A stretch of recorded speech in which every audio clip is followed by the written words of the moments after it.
अध्याय पहला, श्लोक 8वां। 7वें श्लोक में दुर्योधन द्रोणाचार्य को कौरवों की सेना की तरफ ध्यान देने के लिए कहते हैं।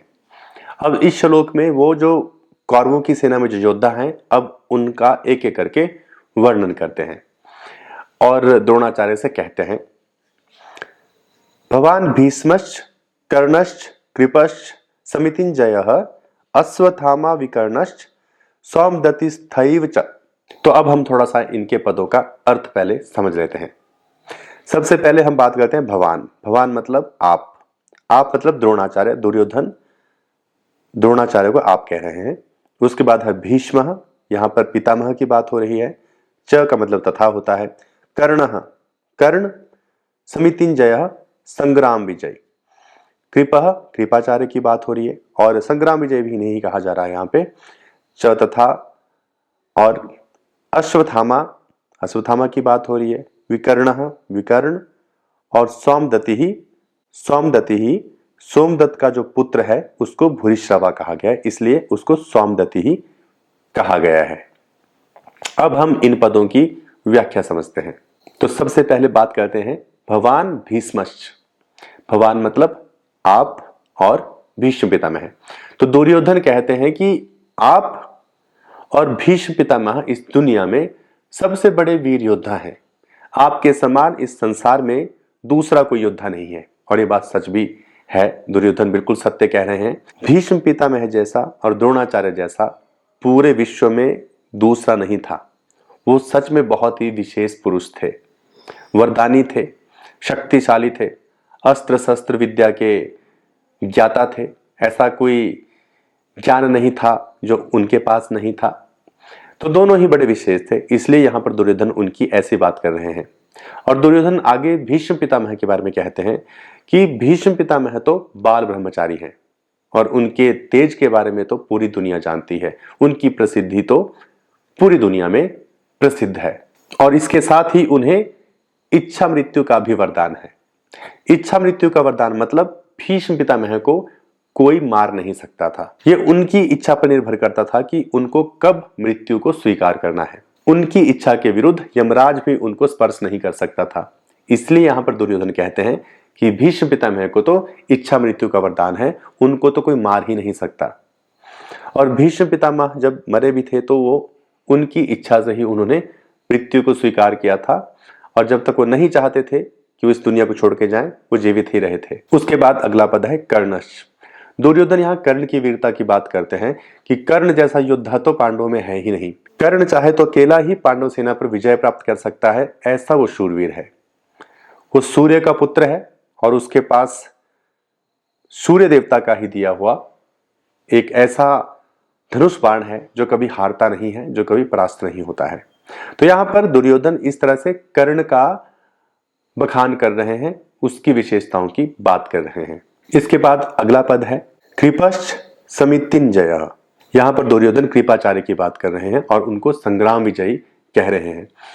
दुर्योधन कह रहे हैं कि कृपाचार्य के जैसा शूरवीर तो कोई दूसरा नहीं है और वो भी हमारे ही पक्ष में है, तो युद्ध पे विजय प्राप्त करना हमारे लिए बड़ी बात नहीं है। यहां पर महत्वपूर्ण बात यह है कि दुर्योधन ने द्रोणाचार्य और भीष्म पितामह के बाद कृपाचार्य का नाम नहीं लिया, उससे पहले उसने कर्ण का नाम लिया। इसका कारण यह है कि कर्ण दुर्योधन का जिगरी यार था, दोस्त था और बहुत ज्यादा भरोसा दुर्योधन को था कर्ण पे। इस पूरे युद्ध में दुर्योधन को अगर सबसे ज्यादा भरोसा था तो वो कर्ण पे था। दुर्योधन को कर्ण पे ऐसा विश्वास था कि भले ही मैं युद्ध में अकेला रह जाऊं, फिर भी कर्ण मुझे कभी अकेला नहीं छोड़ेगा, वो हमेशा अपनी मित्रता निभाएगा। तो ऐसा विश्वास दुर्योधन के मन में कर्ण के प्रति था।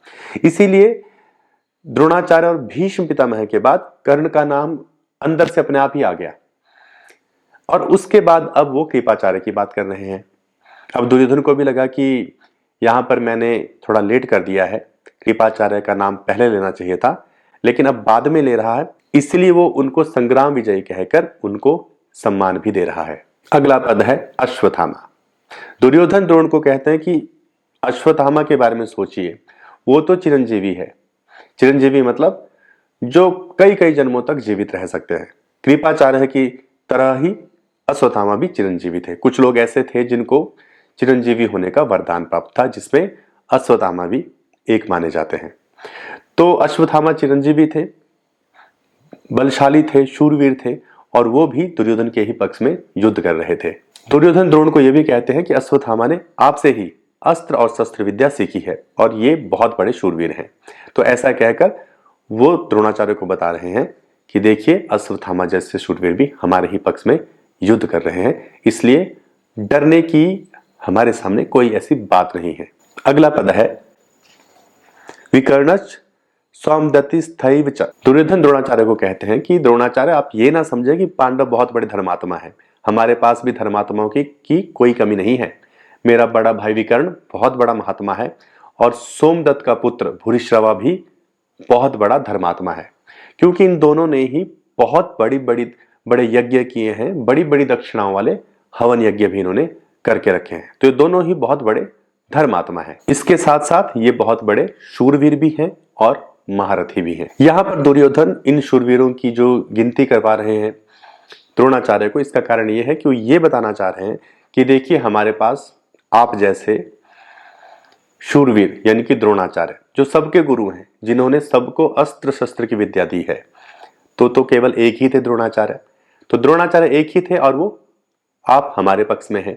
दुर्योधन का कहने का मतलब दूसरे भीष्म पितामह, जिनको इच्छा मृत्यु का वरदान प्राप्त था, जिनको कोई मार ही नहीं सकता था, तो भी एक ही थे और वो भी कौरवों के पक्ष में लड़ रहे थे। उसके बाद कृपाचार्य, वो भी चिरंजीवी थे। उसके बाद कर्ण जैसे और विकर्ण और भूरिश्रवा जैसे महात्मा और शूरवीर महारथी जैसे योद्धा भी दुर्योधन के साथ ही युद्ध कर रहे थे, मतलब उसी के पक्ष में युद्ध कर रहे थे।